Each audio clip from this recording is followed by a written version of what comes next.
What's up? Red blood, black flag. This is it's similar to the one I posted earlier about how Democrats are missing the point basically and not identifying the problem, throwing straw man arguments out there when it came to acting like we're against Democrats because they want to feed the poor, and that's obviously not the issue, right? Like, if you want to feed the poor, that's fine. The problem is that you want government to use force to get everyone else to feed the poor. In your noble narcissistic hubris, I suppose, you want to use force to control everyone else because you think that feeding the poor is noble. But this is kind of the same thing, and it has to do with immigration control. And I mean, I've spoken about this until I've been blue in the face. This is the same thing over and over. It's all the same logic against government, you know what I mean? But this has to do with the false equivalency of Republicans mostly, but Democrats do basically believe this, though they're generally a little bit more open to libertarian perspectives on immigration. But Republicans often will equate the country, so-called, as being private property of all of the citizens, which, you know, obviously, I mean, right off the bat, if you're familiar with these concepts at all, I mean, that's basically collectivism or communism or whatever you want to call that. It's not outright like Marxist industrial communism or socialism and stuff, but it's basically the same premise, right? But so the argument isn't that, okay, so like when I'll say I'm against immigration control, I'm not really for, quote, open borders. I mean, I am, but that's not usually what I talk about. I talk about the illegitimacy of state borders in general. And to them, that seems like I'm saying open borders, but I'm really saying no borders, no political borders, only private property, right? But to them, they think, like, when you will say that, they will say, do you keep your door open at night? Do you lock your house when you leave and stuff? And it's not even the same thing. No, I don't. And I can lock my doors and advocate a lack of government immigration control at the same time without contradicting myself. The only reason it seems like it's contradiction is because people have been taught the collectivist lie that the country, in quotes, is our private property. And there's a couple ways to debunk that nonsense. The most obvious one is just that if you're talking to some random guy on the internet or somebody, I mean, maybe even better if you're doing it in person with someone you know, you and I, the listener here, we have no actual property in common. You and I have never entered into a contract.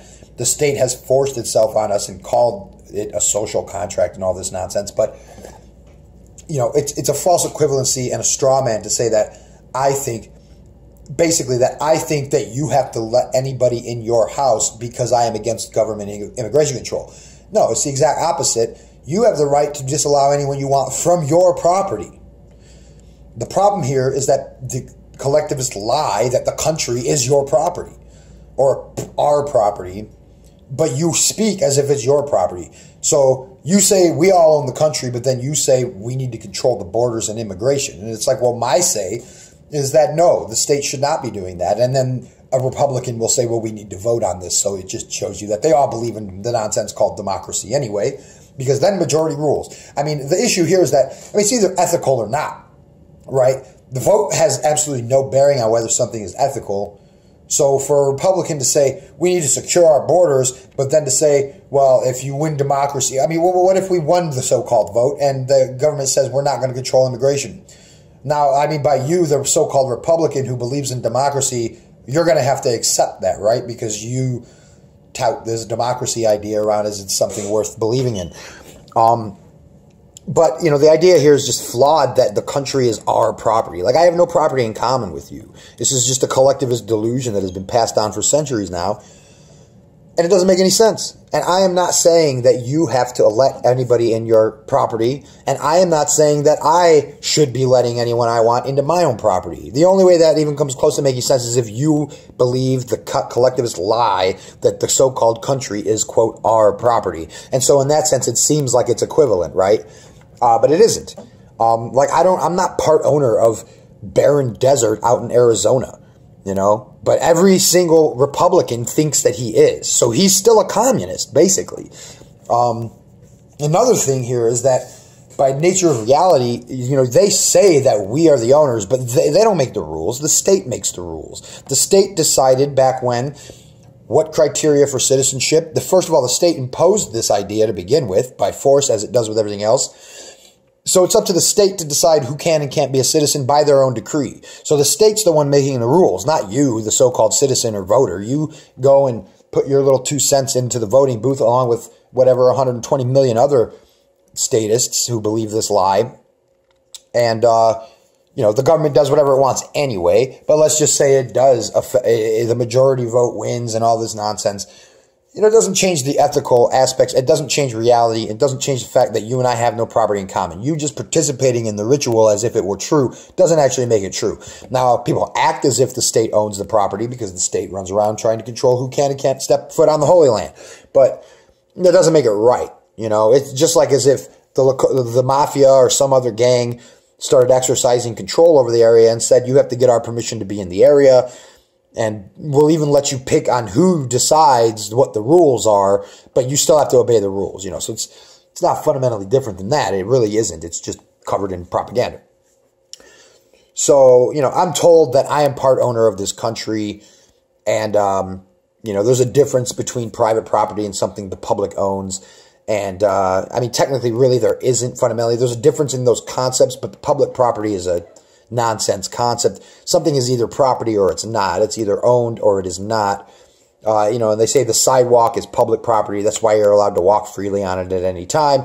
And technically, that's not even true. The state will tell you that you can't be loitering and whatnot and things like this. So, that's not even true. The reason that happens is because it's either property or it's not. Whoever's making the rules, so-called, for some area or thing is acting as if he's the owner. So there's this delusion and this false dichotomy that they believe in between private and public when it's really just operates in the same way. Something's either controlled or it's not, or it's owned or it's not. This is like the false concept of a public good, which is something that's non-rivalrous and so forth. And that's, sidewalk is not non-rivalrous. There's only so much space.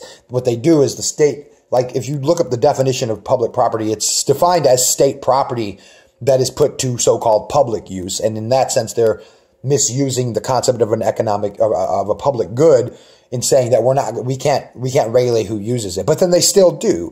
Like the national parks, they close. They have closing hours. If this was a public good, it would be literally impossible to disallow people from entering and stuff like that. But, this is just kind of all over the place. It's the same logic, the collectivist delusion of the country makes no sense. I've never met these people that I debate with online. I've never entered into a contract with them. There's no way that we can have property in common. And there's no way, for various reasons, that the state can be the rightful owner of it because, one, they're an extortionist, and which is the main point, and then two, when it comes to national parks, it's vast areas of those places haven't even been homesteaded. They built some shacks and they built checkpoints and they built stuff like that, but as far as that goes, aside from the fact that they're an extortionist, there's vast open fields that have never been homesteaded. So that can't actually be anybody's property by Lockean principles or even just logic.